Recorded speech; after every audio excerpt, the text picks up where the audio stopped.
We're nearing the end of the Sermon on the Mount, and in fact, this week's section of the sermon is the conclusion of Jesus' teaching on how we are to live our lives. There will be some warnings and some additional things next week, but this is kind of the end of the heart of the teaching section of the Sermon on the Mount.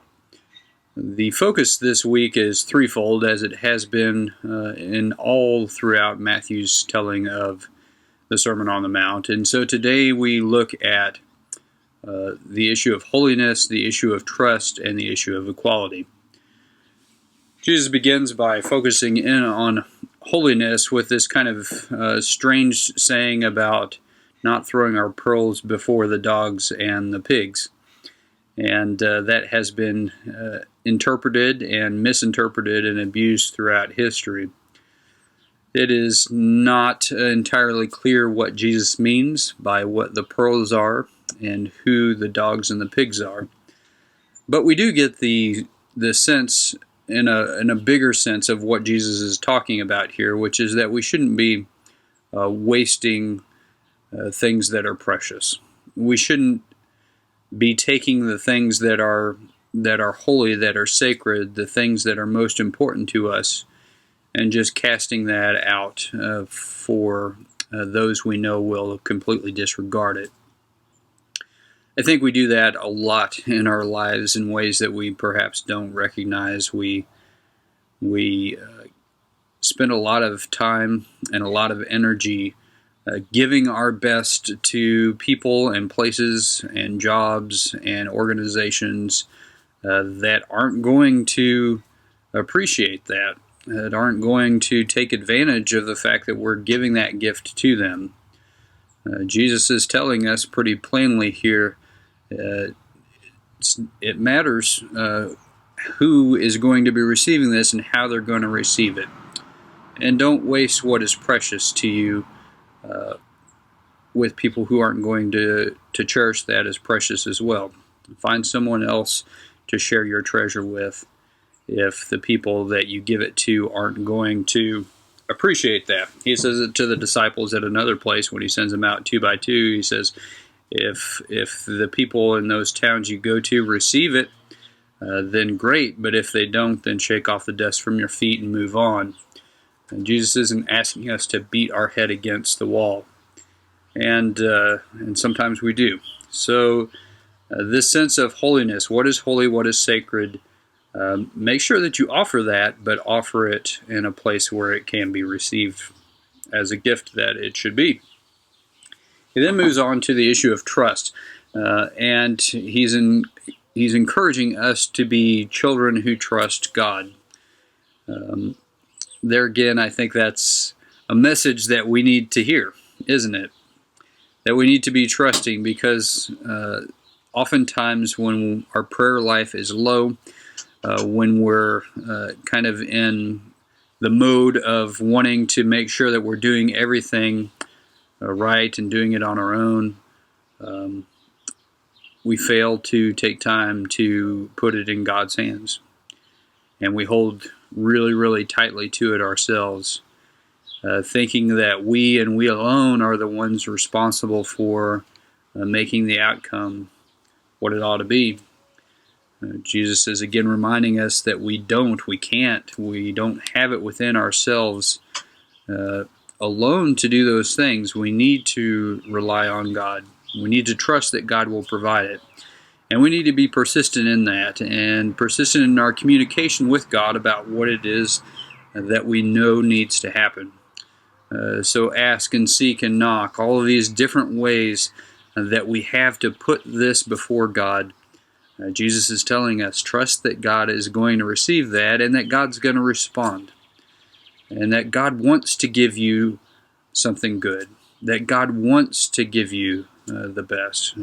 He points out this kind of funny tale about it. How would a child ask a parent for bread and get a stone, or ask for fish and get a snake? Of course, a good parent wouldn't do that. So don't think that God's going to do that too. Don't think that the horrible things that you get in life are coming from God.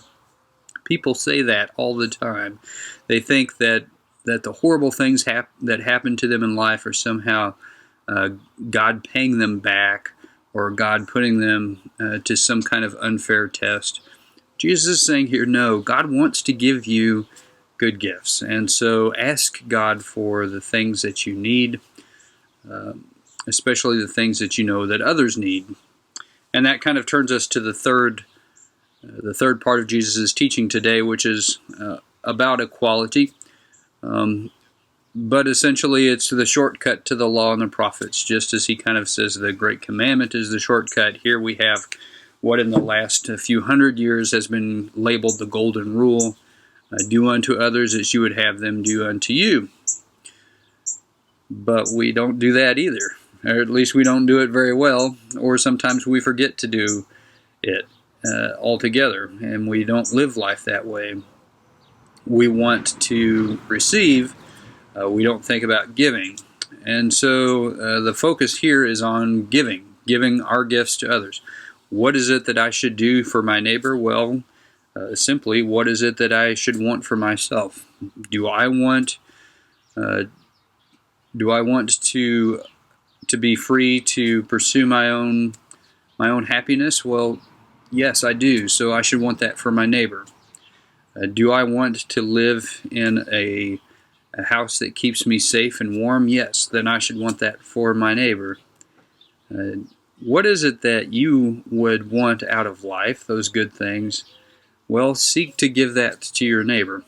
And if you're doing that, then you're following the law, but more importantly, you're living into love. So Jesus will put that before us again in many other ways to love your neighbor. In different ways he tries to say that, but it can be boiled down to this. Give your neighbor the good things that you want, and then you'll be following Jesus' way. So we have pretty simple teachings from Jesus here at the end, but they are still incredibly profound, and they're still ones that we need to hear over and over and over again in our lives. Don't invest your good gifts in places where it won't be received and won't be appreciated. Turn to God and ask God for the good gifts that you need, and trust that God will provide them and wants to provide them. And when you consider how it is that you're to treat other people, well, treat them the way that you would hope that they would treat you. So if these teachings are so simple and so self-evident, why don't we live by them more often? I think Jesus had to have kind of been frustrated and disheartened to some degree that he has to say such simple things to us. But we need to hear it. And because Jesus knows we need to hear it, Jesus graciously says it to us again and again in as many ways as he can come up with. So that'll be our focus for this coming week.